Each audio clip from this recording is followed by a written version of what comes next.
Turn your bitter into better. Into better. It's the Sonja Shockley Show. Hello, and welcome to the Sonja Shockley Show. I am your host, Sonja Michelle Shockley, inspirational singer and speaker, life coach, soul nurturer, and your big sister in relationships. And I'm here to help you turn your pain into perspective, your wounds into wisdom, and your bitter into better. Super excited today to have my guest with me, Mr. Robert Patterson. Oh my goodness, Robert Patterson Jr. is here with us. And I have to say, when I think of abundance, I mean, true abundance, when I'm thinking of abundant men, you are right there with the top of them. And abundance for me is more than money. You know, it's great relationships. You got some great friendships. Awesome wife, beautiful children. I think you just had, your daughter just graduated from Spelman. I mean, Yes. you just are on a high with just all of these blessings. You remind me of Boaz, you know, just sitting at the gates, just this powerful resource, the go-to guy who knows about any and everything. Let's welcome Robert Patterson Jr. to the show. Thank you so much for being here today. Thank you for having me. I am extremely honored to share this time with you. This is great for me. Words cannot express. I'm feeling the love. I appreciate it. All right. So why don't you give us a brief introduction of who you are and what you do? Okay. I once again, I'm Robert Patterson Jr. and I'm extremely happy to be on the Sonja Shockley Show. That intro was all of that. You know, that's the real deal. And I appreciate you thinking of me and inviting me to share with you. I'm currently, my career and background is in business and accounting. I'm currently, they gave me a fancy title. I'm the vice principal for finance, CFO at a K-8 private school here in the Orlando, Florida area. Basically, I'm the business manager. I discipline kids. You drive the bus. I clean the kitchen. Whatever we need at the school, I do. But I make sure their finances are in order. And my wife and I started a company during the pandemic where we provide accounting services to small nonprofit organizations, and she also does social media management for those individuals. So my background has been basically in accounting and finance and business over the years. So I am happy to be here. Okay. So you are the man to talk to if we're going to talk about money. So happy to have you. Let's get right into it. All right. I'm dedicating the month of June to the men. So all of our conversations in the month of June on the Sonja Shockley Show will be about men. So let's talk about men and money today. Men and money. What is it about money that, I don't know, sometimes just makes a man crazy? Let's get into it. How important is money to a man? Let's put it that way. Because of the society that we live in, and, I can't go to the car dealership. I can't go to the mortgage company with my wit and wisdom and my $1 million smile. I can't do this. So I have to have money in order to get the things in life that I need. So as a man, you want to be that, I guess, provider, the one to take care of business, and you need money to do that. So a man has to have money to operate in his lifestyle. So money is important, and so the lack of sometimes causes you to not feel so manly.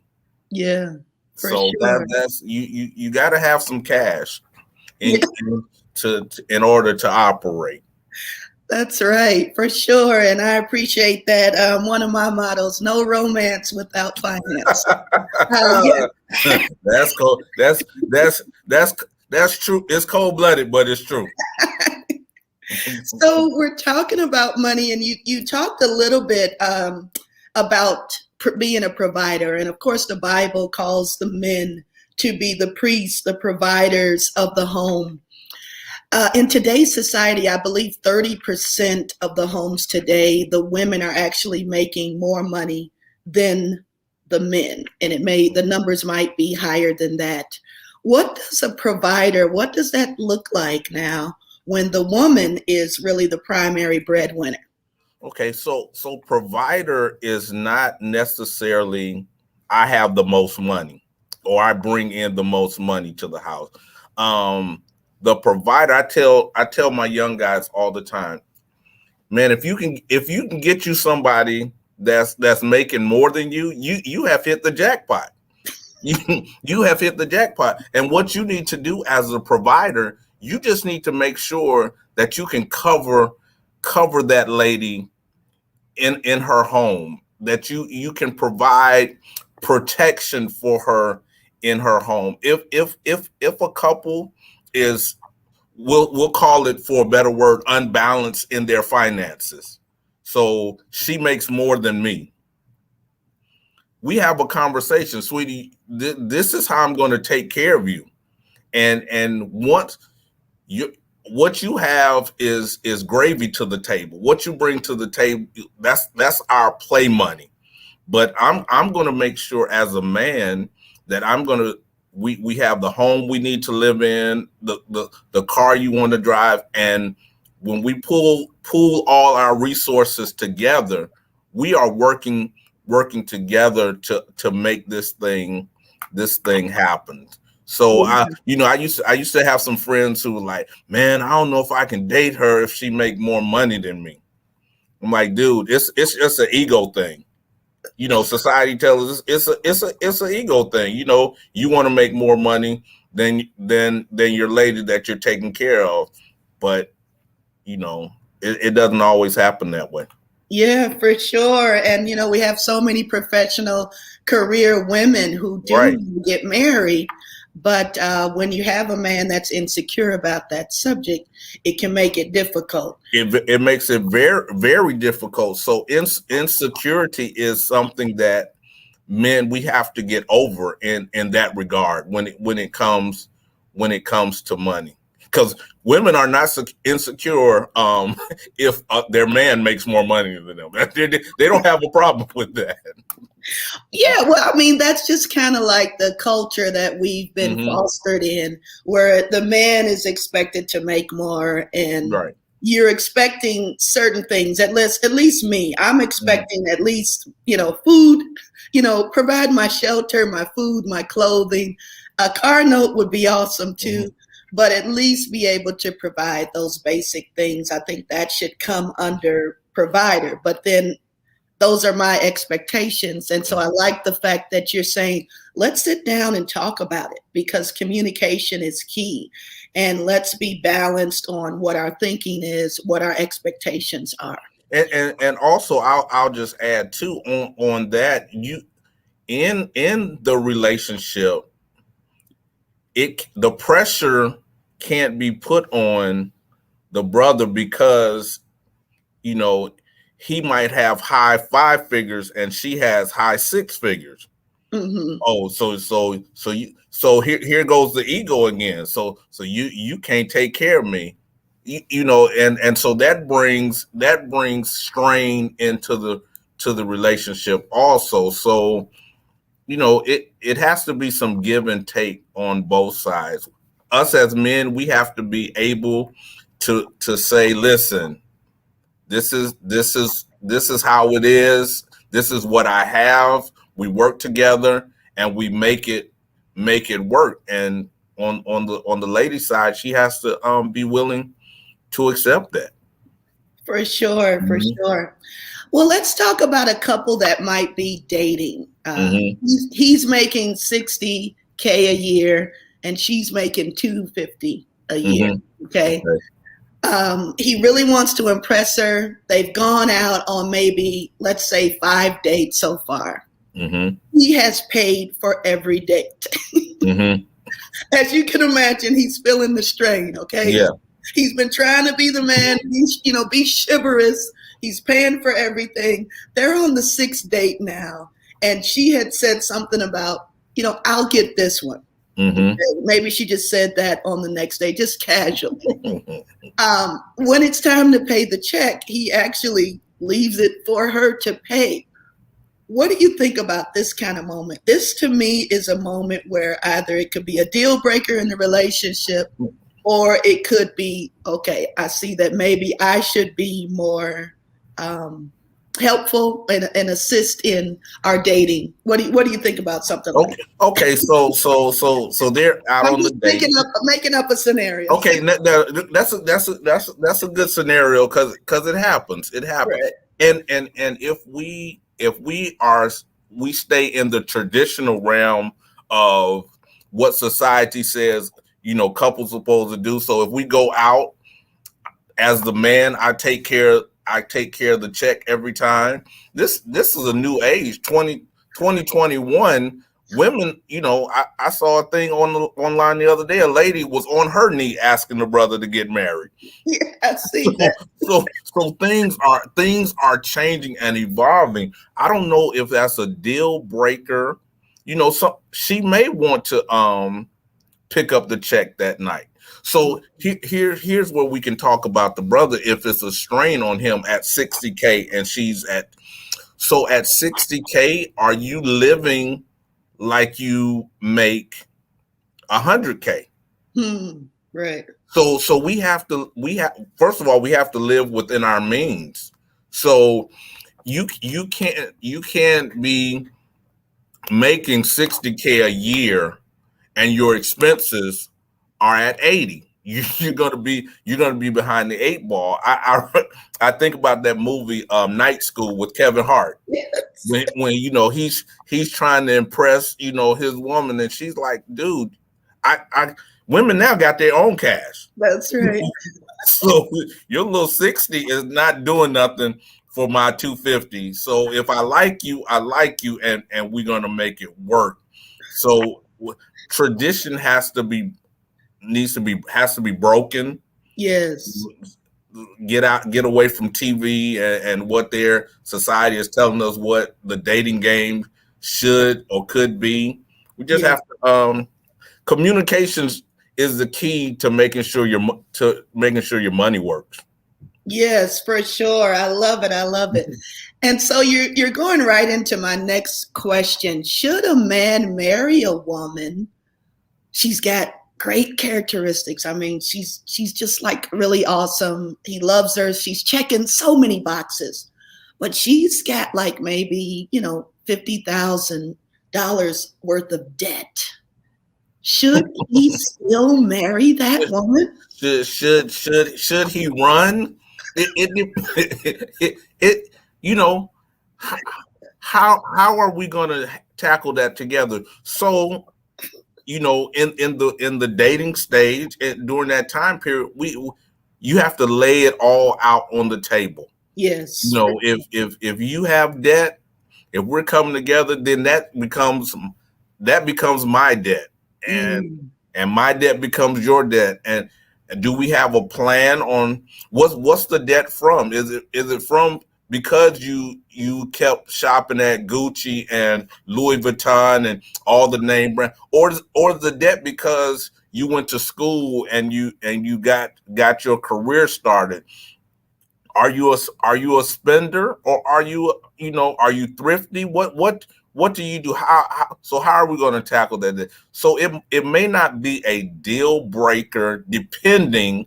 In business they tell us all answers come with it depends, depending on what type of debt it is and how we got into that situation. Right, right. And I mean, like for me, if a woman tells me a man is in a lot of debt, I'm like, run. But then if a man says, oh, she's got a lot of debt, I don't know, I'm more sympathetic. Like, hey, so the man shouldn't have debt, but if the woman has debt, he should just grab that, because he probably not gonna find another woman like that in his life. So just jump on that and run. No, it's not gonna work like that. hey, listen, we all gotta relearn and unlearn some things here. So, I feel that if a person has been financially irresponsible, and you've been a person who has been responsible. I mean, you kept your credit in order, you paid your bills, like you said, you didn't live above your means, but now you've met somebody who is checking all of the boxes, or most of them. But you see now that they have not been very responsible when it comes to money. And now taking that on, and the Bible says, "Can two walk together unless they agree?" You got to have that agreement, and it comes with being open and honest with your partner, and making sure that is something that you can agree on. Right. Because life happens. Yes. So nobody. I believe that nobody just wakes up in the morning and say, "I'm not going to pay my bills. I'm going to have bad credit. I'm not listening. I'm just going to run up this debt." Most people on are going to pay their bills. Life happens. You could have a sickness, medical that will wipe you out. You can be working a job for years, and all of a sudden you lose that job, and so now you're late on payments. You're out there scrounging, trying to make things happen, and your credit score starts to decline. Yes. Life. You have to look at the life circumstances and situations to really govern how you're going to do that. Right. And I was just thinking, though, if the person has been irresponsible, we're talking about run.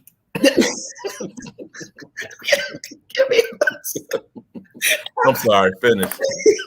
There could be some deeper issues. Mm-hmm. And because I deal with grief, I know that retail therapy is a way that we can manage our pain. It's a way to forget about what's going on. It numbs the pain.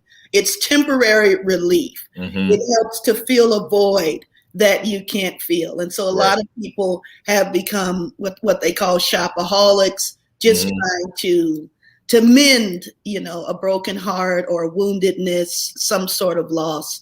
And so it's another thing that I want to say is that if you're seeing these patterns, don't think that it's just going to change, because it's not going to change. It's not going to change. I mean, you're going to really need to get deep into why is it that you've been moving like this, and getting that therapy. So you want to say something? No, you're good. Okay.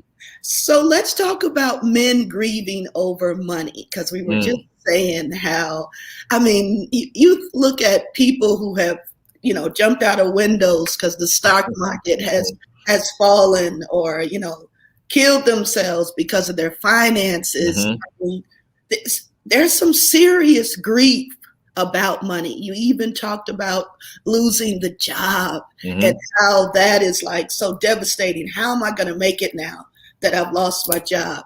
And people are coming through 2020 where this was a hard time. I mean, people were losing jobs. They were sick. Their health changed. How do you support, or how would you encourage someone who's in that place right now and grieving about their finances? That's a great question, seeing that I'm on the other side of that journey right now. So when you lose a job and your money is cut off, that is a grieving process. Depression sets in, because men, our egos as provider, as the one who runs the family. You have to take care of things, and now you're put in a position where you don't know if that is going to happen, if you're going to be able to. So I don't know if we can say it on the Sonja Shockley Show, Oh, but say it. if there is no relationship with God, Yes. can we talk about him here for a second? Yes. Because he's the ultimate provider.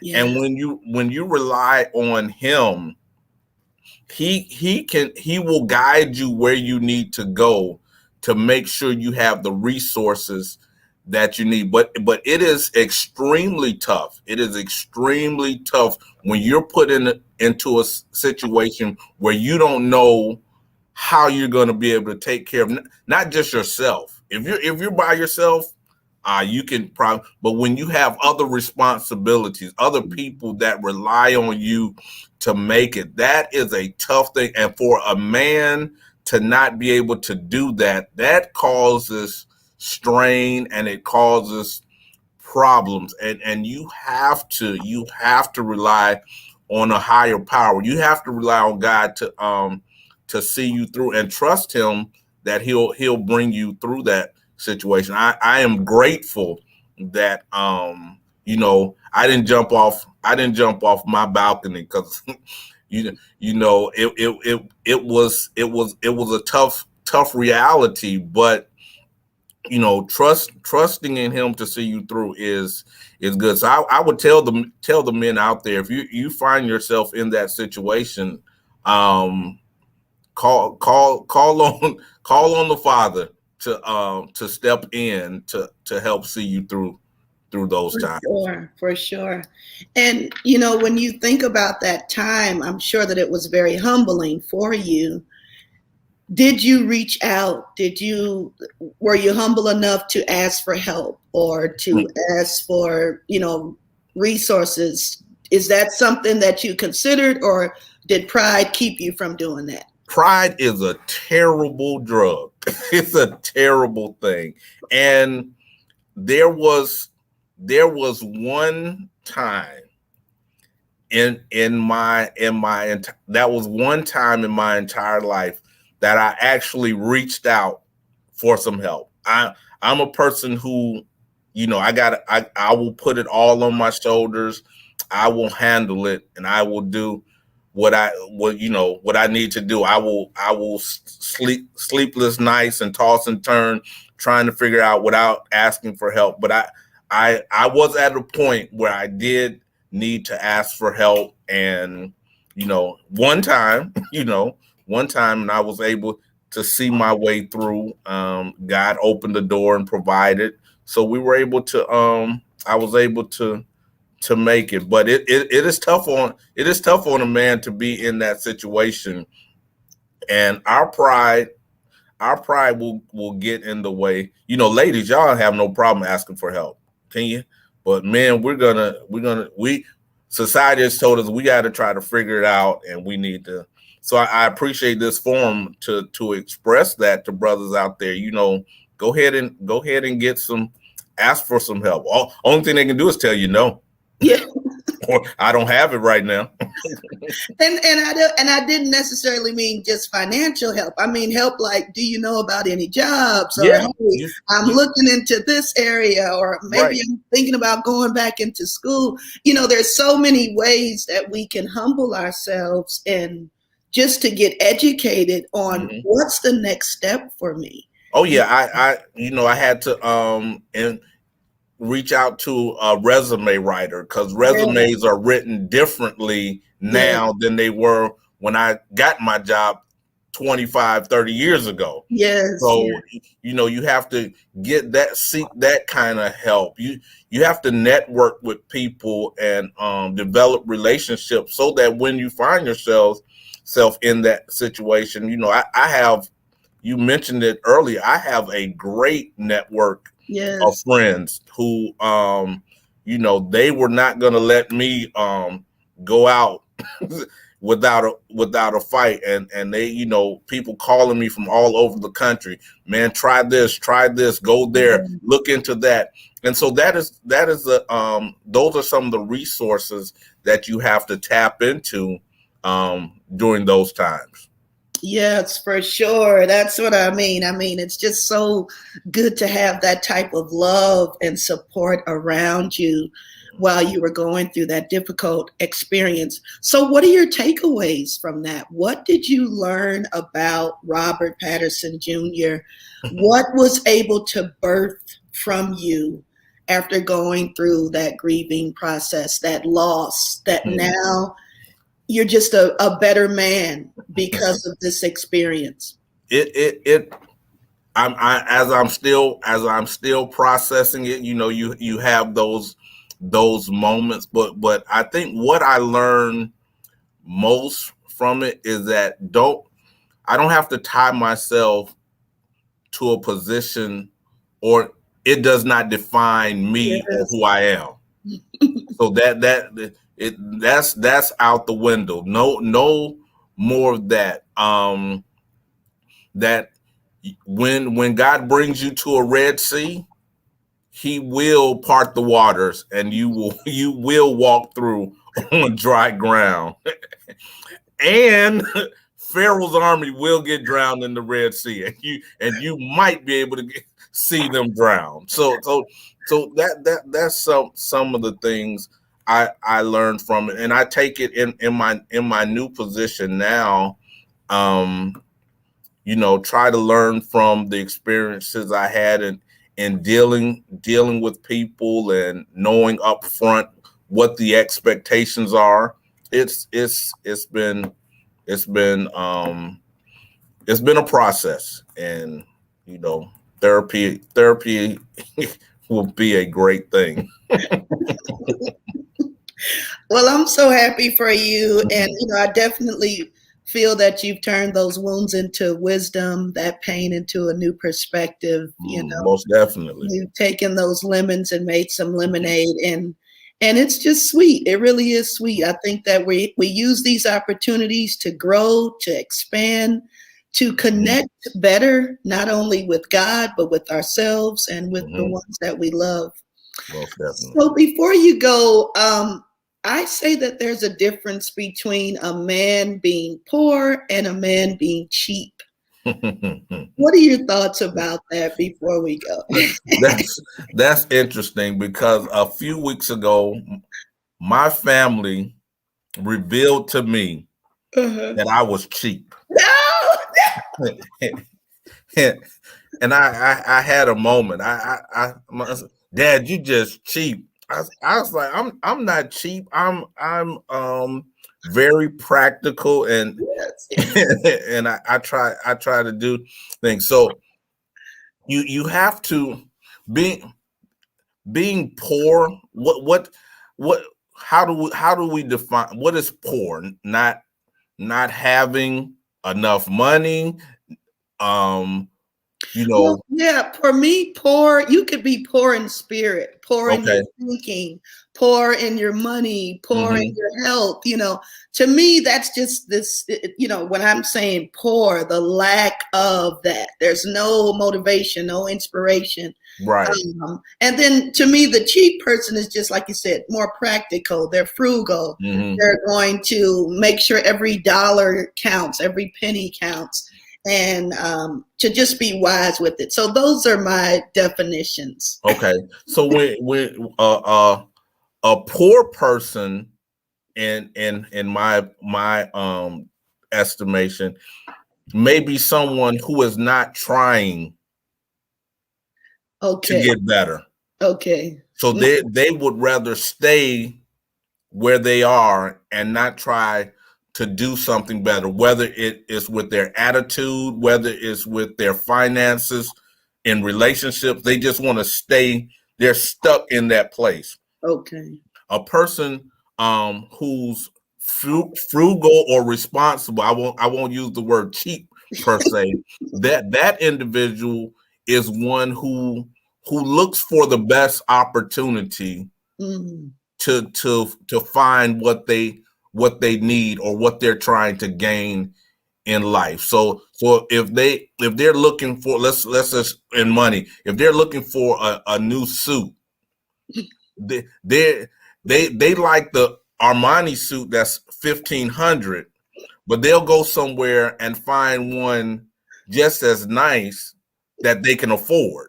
Right. Not trying, they're dressing to impress, but they're not gonna hurt their bank account. You see some people with a $1,500 suit on and don't have $3 in their pocket. So there's a difference between that. Yeah. Well, it has been a wonderful conversation today. For those of you who have been able to join us, we have a few questions. One saying, how can a wife support her husband who lost his job? So we do have a question now. Can you answer that quickly? Yes, that plays a major role in his healing during that process. Mm-hmm. So encouragement during that time is key, and helping him to look for resources and alternative avenues to develop income. But the encouragement during that time, not the, man, if you don't get up and go look for a job. Not the nagging, huh? not the nagging, the encouragement, because he's already feeling bad about not having the job, whether he messed up losing it or some jerk just tried to do him in. He still feel bad about it. So encouragement is key. It is key. Yeah, for sure. And most women are encouragers. And I think even, when you think about dating, it's like, how do I recognize when a man has great potential? Mm-hmm. Let me keep encouraging him. He's really going to be something one day. Versus, this is just a smooth talker. He really is a slacker. You have to ask the spirit for discernment. Yeah, for sure. Well, for those of you who have joined us, my special guest has been Robert Patterson Jr., as we have been talking about the awesome subject of men and money. For those who would like to reach out, maybe you'd like to have him as a guest speaker. He's a wonderful resource, motivational, inspirational speaker. You can follow him on social media at Robert Patterson Jr. That's at Robert Patterson Jr. Or you can reach him by email, rpj167@gmail.com. Again, that's rpj167@gmail.com. And again, I want to thank you for watching the Sonja Shockley Show. You can reach me at Sonja, the Grief Coach, @gmail.com, or follow me on Facebook at Sonja M. Shockley. Please take time to like, share, and subscribe to my YouTube channel, The Sonja Shockley Show. I am almost at 100 followers. Yay! So those of you who haven't had a chance, it is free to like, share, and subscribe to my channel, The Sonja Shockley Show. Any last words before you go? Any words of inspiration that you just want to share with our guests? Once again, thank you for the opportunity to come. And I would just like to say for men and money, just make sure that you keep accurate account of your don't let your money run you. You run your money. Yes. You run your money. Yes, for sure. Now that's a whole nother talk show right there. Money should be working for you, and not you working for the money. Yes. Thank you so much. Please say hello to your family for me. We'll do the same in Chi-Town.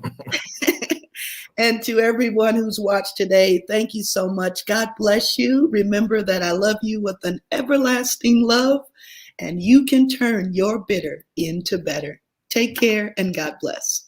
Thank you.